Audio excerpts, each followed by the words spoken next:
She whispered, "Let me stay. I'll love your son like my own." The cowboy never expected her secret.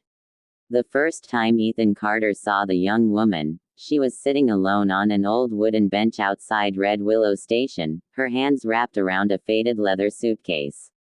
The autumn wind carried dry leaves across the empty platform, and everyone who stepped off the train hurried away, except her. She didn't move. Her eyes were filled with tears she refused to let fall. Ethan had seen loneliness before. He had lived with it since his wife, Grace, died giving birth to their son, Noah, 5 years earlier. Since then, he had raised the boy alone on his struggling ranch, believing love had ended for him forever. As Ethan passed, he noticed the woman quietly wiping her eyes. "Miss," he said gently, removing his hat, "are you waiting for someone?" She looked up, startled. "No," she whispered, "I'm hoping someone is waiting for me." Those words struck Ethan harder than he expected. "I'm Emily." Ethan Carter. Silence settled between them before Emily spoke again. "I have nowhere else to go."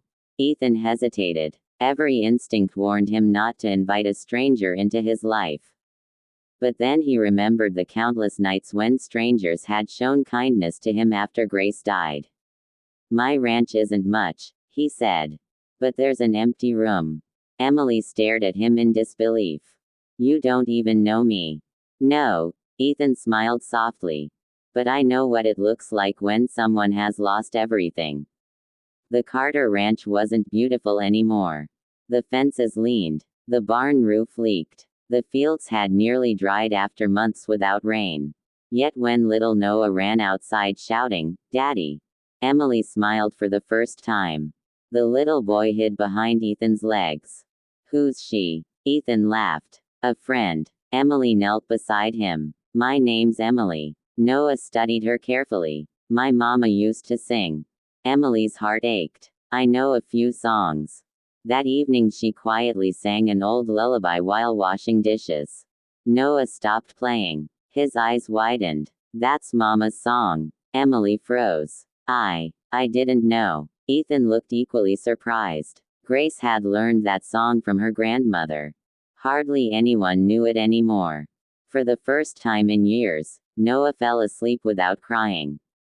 Days turned into weeks. Emily worked harder than anyone Ethan had ever met. She cooked. She repaired clothes. She planted vegetables behind the house. She even learned how to care for horses. Slowly the ranch came back to life. Neighbors whispered. A widower inviting a young woman into his home. "It'll end badly." Emily heard every rumor. She simply kept working. One afternoon Noah climbed onto her lap. "Can I call you Miss Emily forever?" She laughed. "You can call me whatever makes you happy." He thought carefully. "I want to call you family." Emily hugged him tightly. Hidden tears slipped down her face.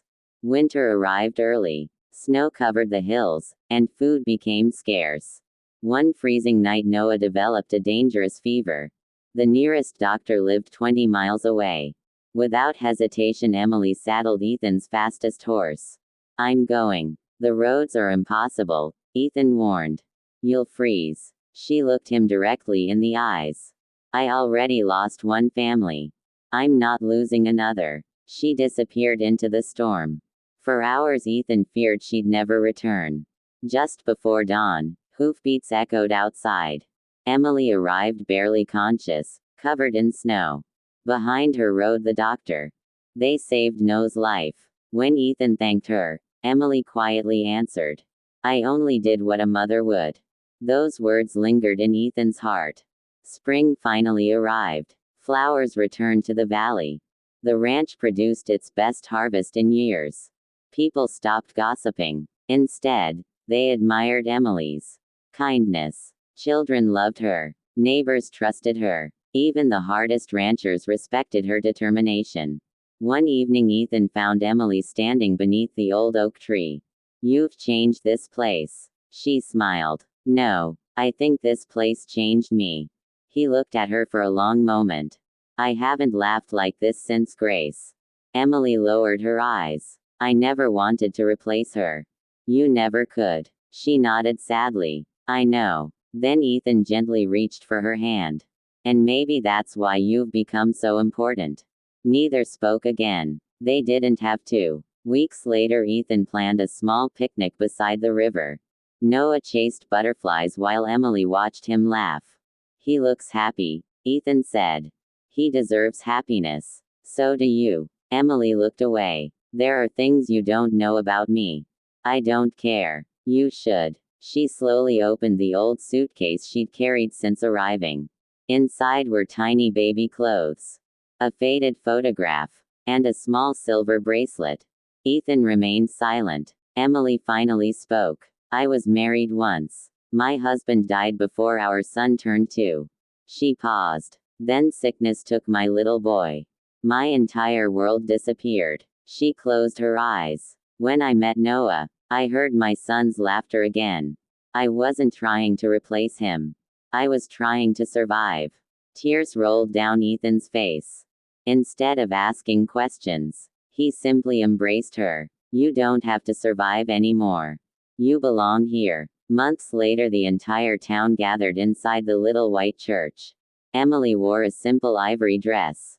No expensive jewelry. No grand celebration. Just genuine love. When the minister asked if anyone objected, complete silence filled the room. Even those who once criticized them smiled proudly. Then Noah stood unexpectedly. I have something. Everyone laughed. The little boy walked between Ethan and Emily. He pulled a folded piece of paper from his pocket. I wrote this. His tiny voice trembled. When my mama went to heaven, I asked God every night if he could send somebody to love Daddy. He looked at Emily. I think he finally did. There wasn't a dry eye inside the church. Emily knelt beside him. I love you more than words. Noah smiled. I know. Then he looked at Ethan. Can I call her mom now? Ethan couldn't answer. Emotion closed his throat. Emily whispered. Only if you truly want to. Noah threw his arms around her. I've wanted to for a long time. Years passed. The Carter Ranch became one of the strongest ranches in Montana. Travelers often stopped there, not because of the cattle or the horses, but because everyone had heard about the family whose kindness changed lives. People believed Ethan had rescued Emily at the station. The truth was far different. Emily had rescued him. She healed a father's broken heart. She gave a lonely little boy another chance to call someone mom. And she proved that love doesn't replace the people we've lost. It honors them by giving us the courage to love again. Every anniversary, Ethan and Emily returned to the same lonely station where their story had begun. They would sit on the old wooden bench together. Ethan always smiled and asked the same question. Still hoping someone is waiting for you? Emily squeezed his hand and looked toward the ranch where Noah was now grown, laughing with children of his own. No, she whispered with tears of gratitude. I found everyone I was waiting for.